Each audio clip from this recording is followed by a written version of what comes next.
আমি অমিত। কলেজে পড়াশোনার সুবাদে শহরে থাকি। বেড়ে উঠেছি চণ্ডীপুর গ্রামে। ছুটি পেলেই নারীর টানে চলে আসি গ্রামে। এবার আমি একা যাচ্ছি না, আমার সাথে যাচ্ছে আমার বন্ধু রাতুল। রাতুল বড় হয়েছে ইটকাট পাথরে ঘেরা শহরে। কখনো গ্রাম দেখেনি সে শুধু বইতেই পড়েছে শহর থেকে গ্রাম অনেক সুন্দর। ওখানে নদী আছে, মাঠ আছে, ছোট ছোট ঘর আছে, বাগান আছে, আর কত কি। গ্রামে মেলা হয়, মেলায় অনেক কিছু থাকে, নাগরদোলা, পুতুল নাচ, সার্কাস দল, জাদু খেলা, আরো কত কি। মেলায় অনেক মানুষ আসে, কেউ বিভিন্ন জিনিস কেনাকাটা করে, কেউ আসে কেবলমাত্র ঘোরাফেরা করতে। এই মেলা এত বড় হয় যে ঘুরতে ঘুরতে পা ব্যথা হয়ে যাবে, তাও শেষ হবে না। আমাদের চণ্ডীপুর গ্রামে প্রতি বছর বড় মেলা বসে। বাড়ি থেকে মা ফোন করে জানালো এবারও মেলা বসেছে 3 দিনের জন্য। কলেজ তো ছুটি, তাই ভাবলাম বাড়ি থেকে ঘুরে আসি, সাথে মেলাটাও দেখা হয়ে যাবে। এ যেন হ্রদ দেখা হবে, আবার কলাও বেচা হবে। রাতুলও আমার সাথে গ্রামে আসতে চাইল। ওর বাড়ি থেকে অনুমতি নিয়ে আমি আর রাতুল বাসে করে রওনা দিলাম গ্রামের উদ্দেশ্যে। বাসে আসতে আসতে সন্ধ্যা হয়ে গেল। বিকেল গড়িয়ে সন্ধ্যা হাওয়ায় পাখিগুলো সব কিচিরমিচির করে নিড়ে ফিরছে, আর জোনাকি পোকাগুলো সমান তালে ডাকাডাকি করছে।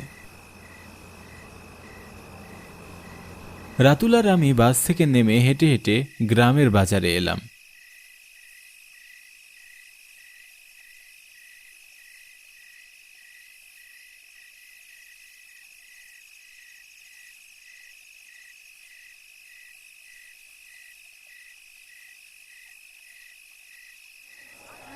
এসে দেখি মেলা বেশ জমে উঠেছে, জমজমাট চারিদিক। ছেলে মেয়ে, যুবক যুবতী, বৃদ্ধ বৃদ্ধা সহ সব বয়সের মানুষের বিচিত্র সমাবেশ এখানে। সবার মুখে হাসি। মেলায় ঘুরতে ঘুরতে অনেক রাত হয়ে গেল, রাত প্রায় 11টা বাজে। মেলা থেকে বের হয়ে আমরা বাজারে রামু কাকার চায়ের দোকানে বসে কিছুক্ষণ আড্ডা দিলাম। গ্রামে আসলে রামু কাকার হাতের চা না খেলে যেন বাকি থেকে যায় কিছু একটা। কাকার হাতের যে চা একবার খাবে সে বারবার ফিরে আসবে এই গ্রামে শুধু চা খেতেই। কাকার সাথে অনেক দিন পর দেখা হয়ে অনেক ভালো লাগলো। সত্যি নিজ চোখে না দেখলে তো বুঝতেই পারতাম না কি অসাধারণ গ্রামের পরিবেশ। মানুষগুলো এতটা আন্তরিক হয়, মনে যাচ্ছে শহর ছেড়ে মাওয়াকে নিয়ে গ্রামেই চলে আসি। অমিত, তোদের বাড়িটা কতদূর?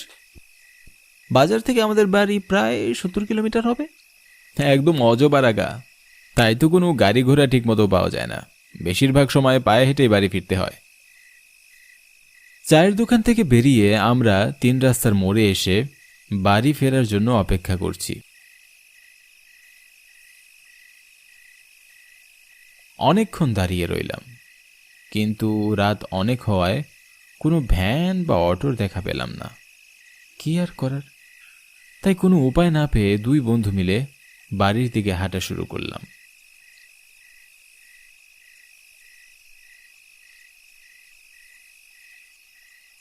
নির্জন এই পথে চলতে ভারী মজা লাগছে রে। সত্যি তোদের গ্রামটি বেশ সুন্দর। প্রথমবারের মতো গ্রাম দেখছি। গ্রামের এই শীতল হাওয়া যেন মন ও শরীর দুটোকেই সতেজ করে তুলছে। আধার রাতে নির্জন পথে এই শুধু জোনাকি পোকার ঝিঝি শব্দ। ঠিকই বলেছিস, আজ চারিদিকের এমন অন্ধকার পরিবেশ দেখে মনে হচ্ছে আমাবস্যা। ঘুটঘুটে অন্ধকার, আকাশে কোনো চাঁদ বা কোনো তারা বা কিচ্ছু নেই। নিশিকালো অন্ধকারের মাঝে শুধু ঝিঝি পোকার ডাক কানে ভেসে আসছে।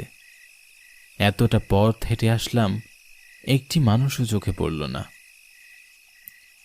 একা পথে আমরা ভয় পাচ্ছি বিষয়টি এমন নয়। যদি পথে পরিচিত কারোর সাথে দেখা পেতাম তাহলে ভালো লাগতো। অনেকদিন গ্রামের পরিচিত মুখগুলো দেখি না। বাজার থেকে প্রায় 40 কিলো তো হবেই হেঁটে এসেছি। হাঁটতে হাঁটতে আমরা মাঠের কাছে চলে আসলাম। এদিকটায় মাঠের চারপাশে অসংখ্য খেজুর গাছ। এতটাই গাছ যে মাঠের দুপাশে কোনো কিছুই দেখা যাচ্ছে না, একদম নিঝুম চারিদিক। কোনো টু শব্দ নেই, মনে হচ্ছে ভুতুরে এলাকা।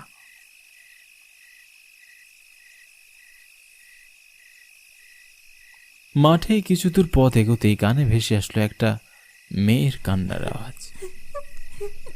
কান্নার শব্দ শুনে আমরা পথে থমকে দাঁড়ালাম। চারপাশে তো শুধু খেজুর গাছ, আশেপাশে কোনো ঘর বাড়ি বা কোনো মানুষজন নেই। কান্নার শব্দটি স্পষ্টই বোঝা যাচ্ছে, তবে কাঁদছে কে? ভূত, ভূত। ওসব ভূত টুত বলে কিছুই নেই রে, তোর মনের ভুল হবে। আর ভয় পাস না, তুই একা না, আমি তোর সাথে আছি না। আমার কথায় রাতুল কিছুটা সাহস পেল। আবার একটু সামনে এগোতেই এরকমই কান্নার শব্দ। এবার বেশ জোরে জোরে গাচ্ছে মেয়েটা। হঠাৎই মাঠের বাঁ দিক চোখে পড়তেই দেখি খেজুর গাছের আড়ালে একটা মেয়ে বসে কাঁদছে। তাহলে কি এই মেয়েটাই বসে বসে কাঁদছে? হ্যাঁ, কান্নার আওয়াজ তো এদিক থেকেই পাচ্ছি। চল কাছে গিয়ে দেখি মেয়েটার কি হয়েছে। আমি আর রাতুল মেয়েটির কাছে গেলাম। কাছে গিয়ে দেখলাম মেয়েটি কাঁদছে। তাহলে এই সেই মেয়ে যে এতক্ষণ কাঁদছে। মেয়েটির কাছে গিয়ে জিজ্ঞাসা করলাম, এত রাতে এখানে কি করছো? কি হয়েছে তোমার? আর কাঁদছো কি জন্য? মেয়েটি কাঁদতে কাঁদতে উত্তর দিল, আমি একা নই, আমার সাথে আমার স্বামী রয়েছে। তোমার সাথে তো কাউকেই দেখতে পাচ্ছি না। তোমাকে কেউ একা রেখে চলে গেছে? না না, আমাকে একা ফেলে পালায়নি, আমরাও এই পথ দিয়ে যাচ্ছিলাম। এই পথে তো আমরা এতক্ষণ কারোই দেখা পেলাম না। তোমরা কখন এ পথ দিয়ে এলে? আমরা সন্ধ্যার দিকে এ পথ দিয়ে বাইকে করে যাচ্ছিলাম, যেতে যেতে অ্যাক্সিডেন্ট করি। অ্যাক্সিডেন্ট? কোনো কিছু হয়নি তো আপনাদের? না, আমার তেমন কিছু হয়নি, তবে আমার স্বামী আর নেই, সে মারা গেছে। সামনেই তার লাশ পড়ে আছে, আমার সাথে আসুন, আমি দেখাচ্ছি। মেয়েটির সাথে করে আমি আর রাতুল হাঁটা শুরু করলাম।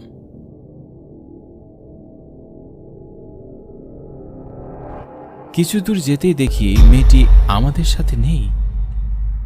আমি আর রাতুল আশেপাশে তাকিয়ে দেখি কোথাও নেই।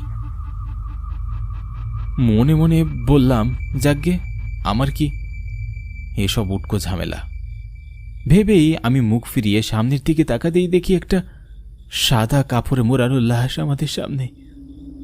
লাশটি দেখে আমি চমকে উঠলাম। আবার দেখি আমাদের সামনে কিছুই নেই, লাশটি উধাও। এমন সময় আমি অনুভব করলাম আমাদের পেছনে কেউ দাঁড়িয়ে আছে। কেউ যেন আমাদের কাঁধে মুখ দিয়ে ফিসফিস করে কিছু বলতে চাইছে। আমি পেছনে ফিরে তাকাবো, সেই সাহস যেন আমি হারিয়ে ফেললাম। ভয়ে ভেতরে ভেতরে কাঁপছিলাম। ভয় পেলেও বুকে খুব সাহস নিয়ে আমি পিছনে তাকালাম।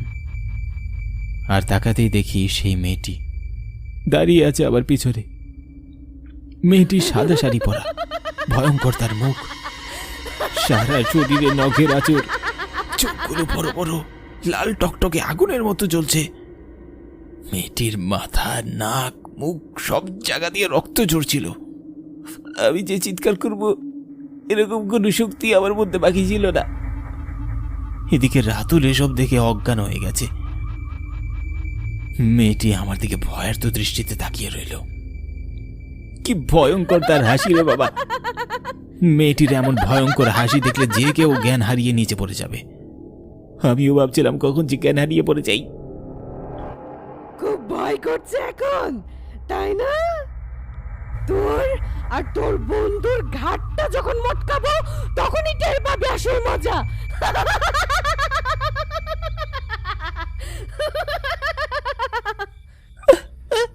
ওকে ছেড়ে দাও, আমি কিছু করিনি।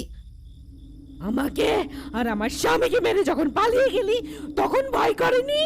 এখন তো তোদের মেরে লাশ শ্মশানে নিয়ে যাব, তবেই আমার আত্মা শান্তি পাবে। আমাদের ক্ষমা করো, আমরা তো তোমার কিছু করিনি। তুমি তো দেখলে আমরা এই পথে হেঁটে আসছিলাম, কোনো গাড়ি ছিল না আমাদের সাথে। হয়তো অন্য কোনো গাড়ির তোমাদের অ্যাক্সিডেন্ট হয়েছিল। হ্যাঁ হ্যাঁ, আমরা সাবধানেই গাড়ি চালাচ্ছিলাম, পেছন থেকে একটা অটো এসে ধাক্কা দিয়ে পালিয়ে গেল।